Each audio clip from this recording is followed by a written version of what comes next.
channel. I'm Art of Nia. So as you can tell by my previous video, I am officially a homeowner. I did move into my first home towards the end of May, and I closed on it towards the end of April. So that's why you see a whole different background, because prior to that I was renting an apartment. So now I'm officially a homeowner, and it is definitely real. So part of my contribution back to the African American community or the Black community is to provide as much information as I possibly can regarding personal finances and how to build wealth.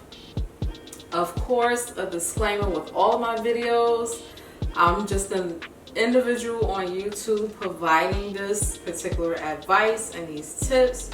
You always want to make sure you do your research and do your due diligence to make sure you know what you are getting into when it comes to investing and when it comes to managing your finances. So the next couple of videos are going to be regarding home ownership. Well, they may be scattered. I may throw in a hair video here and there, but for the most part, I really want to get these videos out regarding home ownership, because this is something that I promised that I would do.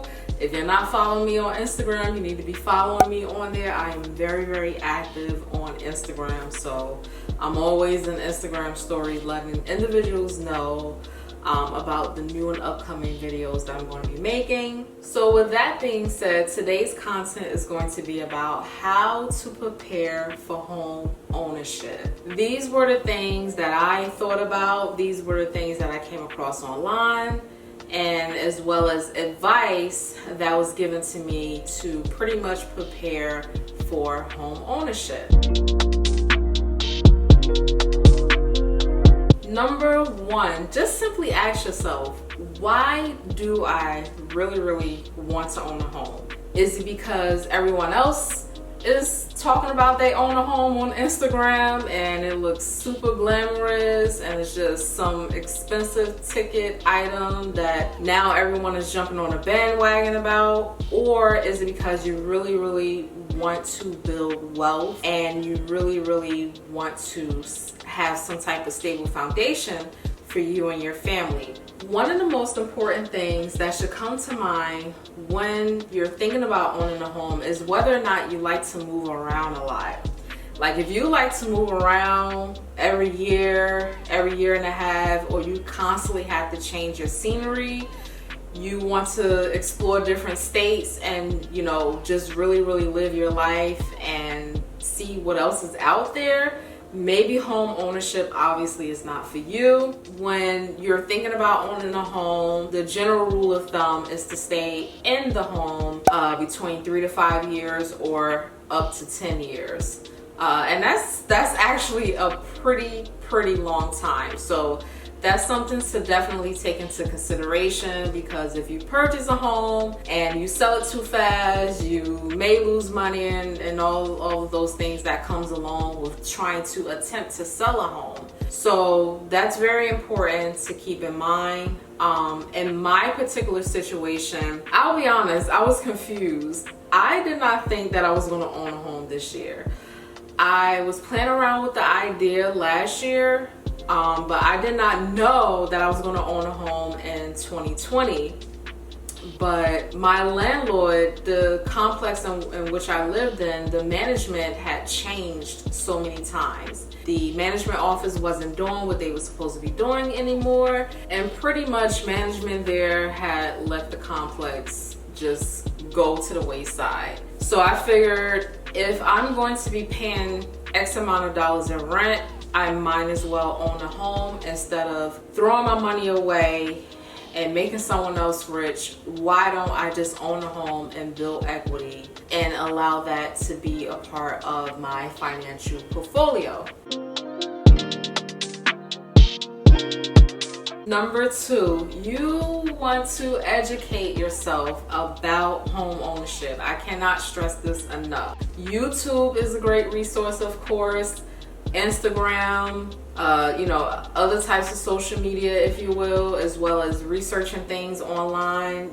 There are different things that you have to consider when you are owning a single family, and there are different things that you have to consider when you are owning a condo.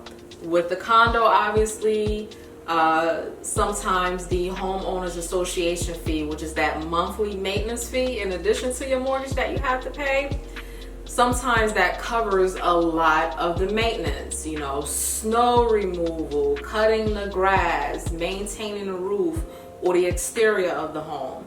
Because when you move into a single family, you have to take care of all of those things on your own. So just think about what's important to you.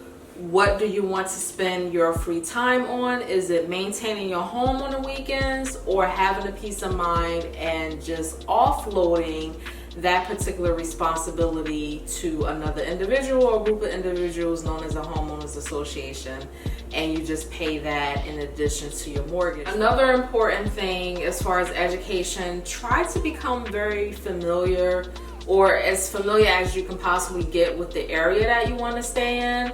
A lot of people who have children are looking for a good school district. Some people want to live in a city. Some people want to live on the outskirts of the city. Just know that if you stay in the city, it's going to definitely be more expensive. Like any particular state that you're living in, there's a major city that you want to be a part of, all of the nightlife. You want to be close to restaurants. You just want to have everything at your fingertips. Know that it's going to be more expensive because there's usually a higher demand for somewhere to live. So you're going to pay top dollar for a home. And with the suburbs or the outskirts of the city, you may actually find the greatest deal ever, which you may have to compromise a little bit on your commute to work or getting into the city. Sometimes you may look up and find something that's 15 or 20 minutes right outside of the city, but you're not actually paying that city price, if you get what I'm stating. So that's something to keep in mind if you want to live in the suburbs or if you want to live in the city.